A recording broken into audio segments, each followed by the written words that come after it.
How Jackie Robinson Desegregated America. This might be one of my favorite articles I've ever read, without question. I remember reading it back in '95 or something like that in National Review magazine. It's just fantastic. It's been sitting in my to-do list for months, and I just said, let's get this done now. I got a little bit of downtime. It's a great article, man. It's one of my favorite articles ever. So let's read this. This from it's now uns.com, and it's Steve Saylor from 1996 is what it was. And I remember reading it in the National Review. Steve Saylor got some criticism. I don't know why, but I don't know why he got some criticism for something not too long ago, and this cancel culture is nuts, dude. They're taking good people and they're trying to cancel them. I don't even know why. I don't care, frankly. But this is, man, I tell you, perhaps the least learned lesson of the saga of Jackie Robinson is that competition can transform self-interest into an engine for racial fairness. Did you hear that? How competition can transform self-interest into an engine for racial fairness. Now, the most discriminatory groups have always been those who put up barriers to entry. Unions, government employees, colleges now, you see what I'm saying? Always, because if there is no competition, they can discriminate without pushback. And I'll show you how that works in this case. It's crazy how this works. 50 years ago, on April 18th, 1946, so this is, 65 years ago now, Jackie Robinson broke organized baseball's color barrier with a characteristic bang, homering and scoring 4 runs in his historic first game for the Brooklyn Dodgers top farm team. This anniversary will no doubt unleash a wave of media meditation since it combines the two national pastimes of the American male intellectual, denouncing racism and waxing nostalgic over the Brooklyn Dodgers. Spike Lee is preparing the Jackie Robinson saga, and I'm sure Stephen Jay Gould would favor us with his thoughts. Yet beyond the obvious platitudes, baseball's long struggle over race can yield some surprising perspectives on our national predicament. The Robinson epic is generally lumped in with the 1954 Brown decision against segregated public schools and the 1964 Civil Rights Act outlawing job discrimination. Yet two crucial differences stand out. One, the integration of organized baseball preceded the Civil Rights Revolution, and in reality, baseball helped make later reforms politically feasible. Two, government had almost nothing to do with this triumph of the competitive market. Baseball owners finally realized that the more they cared about the color of people's money, the less they could afford to care about the color of their skin. It's ironic that the hallowed civil rights revolution owed so much to something as seemingly trivial as pro sports. Yet without this business of producing heroes for public consumption, whites might never have cared enough about blacks to be bothered by racial injustice. It's not that the most noble trait of human nature, but we tend to be more outraged by minor slights to winners, note the endlessly recounted tales of the indignities that Robinson endured, than by mass atrocities against downtrodden losers. That competitive markets make irrational bigotry expensive, not impossible, but costly, was first formally demonstrated in 1957 by University of Chicago economist Gary Becker, who won a Nobel Prize in 1992. In the 4 decades since, has barely gained a toehold in conventional thinking. Let me be clear. This idea does not Pollyannishly presume that white people are motivated by disinterested goodwill. It merely assumes that if forced to by competition, people will hire whoever makes them the most money. Don't forget, though, that we humans are always conniving to exempt ourselves from competition. The more we can insulate ourselves from the open market, the more painlessly we can then discriminate for kin and countrymen and against people we don't like. Baseball's ugly history shows us this clearly. Back in the 1880s, when the term organized baseball reflected ambition more than reality, the general anarchy let a few dozen blacks play in integrated leagues. By the turn of the century, however, blacks had been utterly banished. Although liberal demonology would assume that the owners were the villains, the prime agitators for segregation were, as economic theory would predict, the white ball players. The prime agitators for segregation was not the owners, but as the white ball players. Cap Anson was the best known of the many white athletes who threatened strikes or violence against black rivals. The banning of blacks came up for a vote only once, in 1887 in the International League. Following many nasty anti-black demonstrations by white players, the owners of all 6 all-white teams outvoted the owners of the 4 mixed teams. Elsewhere, blacks were driven out by gentlemen's agreements. Why did the owners, although often after some resistance, ultimately give in to the rabble-rousing white players? Easing the slide into segregation was organized baseball's curious state as a sort of Portuguese man-of-war of economic entities. In some ways, an industry of independent competitors, and others a single enterprise. Baseball's teams must agree upon how they will compete, and while they're at it, it's always tempting to agree upon how they won't compete. Congress ratified organized baseball's collusive tendency in 1920 by exempting it from the Antitrust Act. The team owners' ill-named gentleman's agreement to discriminate against blacks closely resembles today's unspoken understanding among the presidents of another government-sanctioned cartel, the elite colleges, that they will all discriminate against whites and Asians. Now remember, this is in 1996 this was written, man. This is 25 years ago. And it still happened. Both club owners and college presidents chose to head off ugly incidents by preemptively caving into racial activists. They then browbeat all their peers in a closing rank, lest a lone dissident spotlight their spinelessness. 1996 to 2006 to 2016 to 2000 and basically 21.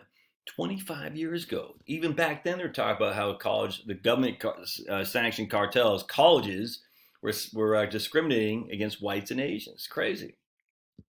When all teams colluded against blacks, each team could assure itself that it was no worse off competitively than if it all had hired blacks. Cartels often collapse quickly because of cheating, but it was easier to enforce a national ban on black players than on, say, black factory workers. A ball club couldn't hide his black workers away in the mill, but had to flaunt them on the road before hostile, even murderous crowds. Jackie Robinson's vast and deserved fame tends to make us assume that blacks and whites never played together before April 1946. But in truth, as the supply of black baseball talent exploded after World War I, the demand for it could not be contained. There were, of course, the Negro Leagues. By the 1940s, they were booming, and their all-star game frequently outdrew the white version. More forgotten are the many venues outside the South where blacks and whites increasingly played together. College athletics have been haphazardly integrated for decades. At UCLA, for instance, Robinson, Jackie, started baseball, football, basketball, track, tennis, golf, and swimming. Crazy. How do you learn all that? The California Winter Baseball League was integrated, though not its individual teams. In the Caribbean League, race meant even less. Many teams had black and white American stars playing the same lineups, and with few problems. In the mid-40s, a Mexican mogul raided both the Negro Leagues and the Major Leagues to stock his summer Mexican Leagues integrated teams. Among 18 big leaguers heading south after the 1945 season was Mickey Owen from the Dodgers, Dodger catcher Mickey Owen. Whether this increased competition for whites, encouraged by the Dodgers owner, Branch Rickey, to plunder the Negro Leagues is unknown, but it certainly didn't hurt. Semi-pro ball, which was hugely popular before TV, was surprisingly integrated. For instance, in 1935, in Bismarck, North Dakota, they fielded an awesome team, which was half white, half black, led by the fabled pitcher, Satchel Paige. Soon, practically every town in the Dakotas boasted semi-pros lured from the Negro Leagues. Barnstorming was the chaotic epitome of disorganized baseball, requiring only 2 teams willing to play and a crowd willing to pay. In many Midwestern villages, the annual athletic highlight was the arrival of Negro League stars to play the local semi-pros. Each October, the black Satchel Paige All-Stars and the white Dizzy Dean All-Stars barnstormed the nation together. Predictably, the blacks won a sizable majority of the games. During World War II, Satchel Paige could claim to be the highest paid player in all of baseball. In the liberal worldview, discrimination stems from prejudice, from ignorance of the actual talents of blacks. In organized baseball, it was true. The opposite was true. White major leaguers freely admitted that many blacks could have taken white players' jobs. They took our jobs! Yet somehow this enlightened perception failed to make the white pros into ardent integrationists. Meanwhile, a number of owners and managers tried to cheat on their gentleman's agreement. For example, many historians claim that the Washington Senators quietly actually broke the color barrier in the late 30s by playing Cubans dark enough to have been banned as Negroes if they had spoken English. There's striking little correlation between the rectitude of the man and his urge to integrate baseball. For example, among managers, the most creative was a choleric John McGraw, a ferocious scrapper who won 10 pennants. In 1901, he almost succeeding in smuggling a light-skinned black second baseman onto his team as a full-blooded Cherokee named Chief Tokahoma. During World War II, huckster Bill Veeck tried to buy the dreadful Philadelphia Phillies and stock them with Negro Leagues stars. Like all direct challenges, though, this was rebuffed by the autocratic commissioner of baseball, Judge Kennesaw Mountain Landis. After the Chicago Blackhawks threw the 1919 World Series, the owners had restored faith in the game by appointing Landis, who was famed for his strict moral standards, one of which was segregation forever. After the good judge went to his reward in 1944, the owners, hoping to lighten up, picked as commissioner a Southern politician named A.P. Happy Chandler.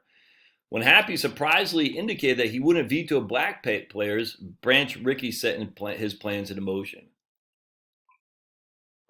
Mahatma Rickey was as renowned as Landis for his righteousness, as Rickey tirelessly reminded his players while chiseling down their salaries. No one should look down upon Rickey, however. Pursue his self-interest he certainly did, both infinitely more intelligence and courage than did rival owners. Today's elite colleges, for example, have yet to produce their own Branch Rickey, a school president brave enough to dump affirmative action. Rickey chose Robinson because they had so much in common. Both were Methodists who didn't smoke, drink, or chase women, and both were smart enough to know the historical importance of their undertaking. Most importantly, both are too competitive to back down. Further undermining the naive presumption that breaking the color line was an act of progressive piety was a key role played by Rickey's favorite field manager, the little ferret Leo Durocher. Bonding the Mahatma and the Leo that Lip was a shared passion for victory and money. During spring training in 1947, Rickey scheduled a series between the Dodgers and Robinson's minor league team. He hoped that when the Dodger players saw Robinson's talents, they would demand his promotion. But instead, fearing for their jobs or those of their friends, they said nothing. When some Dodgers from Dixie actively protested against Robinson, Durocher deflated their mutiny. I don't care if the guy is yellow or black, or if he has stripes like an effing zebra. I'm the manager of this team, and I say he plays. What's more, I say he can make us all rich. And if anyone of you can't use the money, I'll see that you are traded. What lessons can we learn from this tangled tale? A few simple ones seem to leap out. The more greed and lust for victory, the less discrimination. I tell you, that's so right. The more competition between teams and businesses, the more cooperation between the races. In contrast, the more collusion, centralization, community standards, and concern for the feelings of people you know, the more bias. If we now look at the remarkable impact that the first few dozen blacks had on Major League Baseball, we can confirm the Chicago schools theory that competition tends to make irrational discrimination self-defeatingly expensive. This is huge right here. I tell you, this is huge. The 1946 World Series looked at as if it would be the first of only many between the Red Sox and St. Louis Cardinals. Led by Ted Williams, the greatest hitter since Babe Ruth, the 1946 Red Sox had won an exceptional 104 games, losing only 50. The Cardinals, meanwhile, had averaged 104 wins per season during the 4 seasons that the young Stan Musial had anchored their lineup.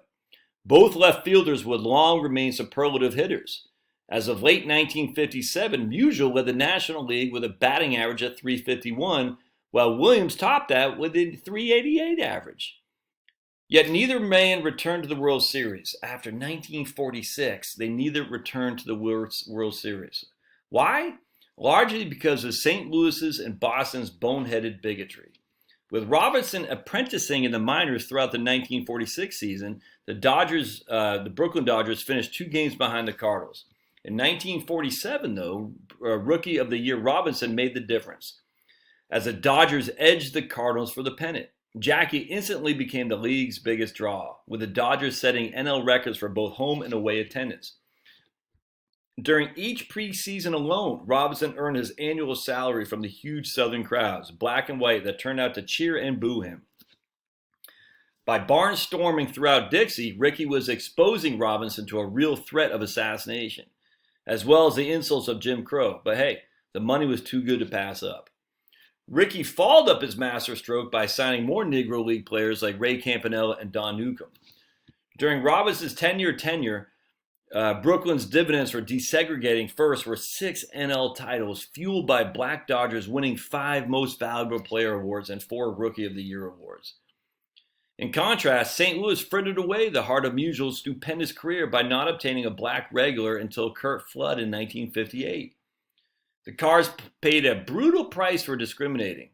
During the first 4 years they had Stan the Man, up through 1946, they won 18 more games per year than the Dodgers. But during the Robinson era, the Cards fell to nearly 13 victories per year fewer. A monumental swing of over 30 games per 54-year season.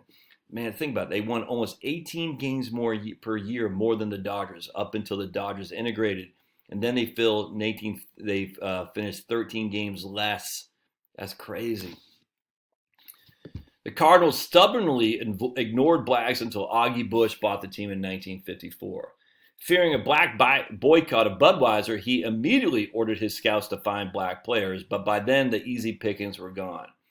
Although too late from usual, Bush's integration move finally paid off in the 60s, as blacks such as Curt Flood, Lou Brock, and Bob Gibson became the core of great Cardinal teams. And as could be expected, the National League, which had been sorely trailing the American League in superstars since the days of Ty Cobb, more aggressively pursued black talent. By the mid-50s, all NL teams except the Cardinals and the hapless Phillies featured at least one black headed for the Hall of Fame. Between 1949 and 1962, blacks won 11 of the 14 NL MVP awards, while no black was the AL MVP until Yankee catcher Elson Howard in 1963. And the AL lacked an African-American superstar until Frank Robinson arrived in 1966 and promptly showed the league what it had been missing by capturing the Triple Crown. Integration electrified the NL style of play, as blacks showed that sluggers didn't have to be sloggers, i.e., Willie Mays led the league 4 times in home runs and 4 times in stolen bases. The balance of power shifted from the slow, complacent American League. The AL had won 12 of the 16 All-Star games played in the 30s and 40s, but could only capture 5 of the 24 held in the 50s and 60s. Where competition is particularly not intense, however, discrimination can linger. In the AL, the Yankees ruled, winning 29 of 44 pennants from 1921 to 1964. And not surprisingly, the Yankees saw little need to rush into integrating, especially after they signed Mickey Mantle, a white man even faster and stronger than the NL's black stars. While most of the AL not expecting to dethrone the Yankees, indeed some of the forlorn AL franchises subsisted by routinely selling their top prospects to the Yankees, most other AL teams also lagged at integrating. The main exception was the Indians. Under master promoter Bill Veeck in 1948, the Tribe suddenly overtook the Red Sox as the Yankees' chief challenger. The Indians edged out the Red Sox for the pennant that year by a single game, a difference more than accounted for by their 2 blacks, Larry Doby and a rookie phenomenon pitcher named Satchel Paige. As the AL's most integrated team from 1948 to 1956, the Tribe would average 94 wins, peaking with 111 wins against 43 losses in 1954, the best anywhere since 1906. In comparison, under the ownership of the beloved philanthropist Tom Yawkey, the Red Sox would fade into mediocrity, wasting Williams' bat as they refused to play a black man until 1959. Still, to be fair, the Red Sox did take only 7 more years to hire a black than the Braves, the Osaka Braves, that is. While the complete integration of baseball through competition took longer than we would have liked, it's worth contrasting baseball's record to the civil rights milestones dependent on the federal government. For example, the vaunted 1954 Brown decision remained mostly a symbol until the Nixon administration began broadly enforcing it 15 years later. Likewise, although the decline in job discrimination in the South in the 60s is often attributed to the 1964 Civil Rights Act, little of that now vast array of bureaucratic and legal machinery for enforcing that law existed before the end of that decade. Far more beneficial during the 60s than pestering private companies with federal intervention was federal intervention freeing up Southern economy by cracking down on state-authorized discrimination, whether imposed by legislatures or by mobs winked at by local authorities. So basically have the federal government say, we're not going to allow you to do this.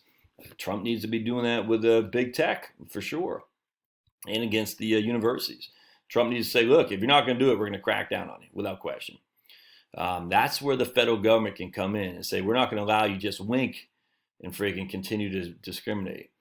These gains became permanent under the most wholly successful civil rights law, the 1965 Voting Rights Act. By finally establishing a competitive market for political power, this law rapidly made hate-mongering unprofitable for Southern office seekers. Today, conservatives tend to lionize the 1964 Civil Rights Acts for embodying color blindness.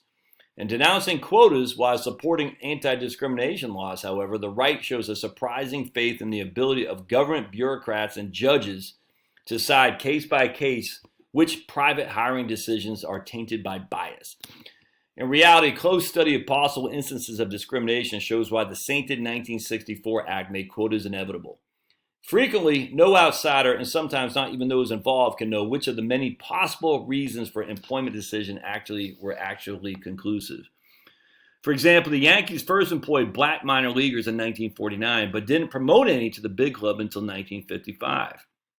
Was this long delay caused by discrimination? If you assume that any team in the early 1950s that didn't have a few blacks must have been discriminating, it appears obvious that the Yankees were guilty. But if you reject this kind of statistical or quota-based reasoning, how do you find the smoking gun? Do the Yankees trade away their top prospect, the black Puerto Rican Vic Power, for his uppityness? When a Southern waitress once told him, "I'm sorry, but we don't serve Negroes here," he blithely replied, "That's okay, I don't eat them either." Or were they sincere and claimed they lost faith in his potential? Or both? Presumably bias played a role, but since Power turned out to be a good, though not great, major leaguer, but who can say for sure? Ball clubs constantly make honest mistakes about minor leaguers. Check this out. In the same period, the integrated Dodgers discarded another young black Puerto Rican, the great Roberto Clemente. So the Dodgers said, Roberto Clemente, you're no good, even though the Dodgers had already broken the color barrier. They just didn't see the value in him. And what happened to Roberto Clemente? Well, he's in the Hall of Fame. So the Yankees then forced their other most promising black minor leaguer, outfielder Elston Howard, to convert to catcher in order to delay his rise to the big leagues? Possibly. But this time the Yankees proved right, as Howard became an MVP behind the plate. This ambiguity inherent in so many hiring decisions explain why aggressive anti-discrimination laws always end up impelling employers towards quotas. Unfortunately, racial quotas have numerous side effects. While the overall impact of reverse discrimination remains harshly controversial, we can safely say that year by year, quotas' benefits to blacks diminish while quotas' cost to blacks rise. Since strong anti-bias laws make quotas inevitable and quotas are inexorably becoming a net harm to blacks, then logic would imply that we must eventually repeal the enforcement of the Civil Rights Act's prohibition against discrimination by competitive employers. How then would we fight racism in hiring? I suggest in roughly the same way as we now deter his cousin, nepotism. In non-competitive organizations like government agencies, laws often ban nepotistic hiring. On the other hand, the government allows the market to please competitive firms. If a CEO promotes Junior and he turned out to be inept, well, the firm pays the price and lost profits. Our country is probably years away from even beginning to grasp this logic, but in the long run, it will prove compelling.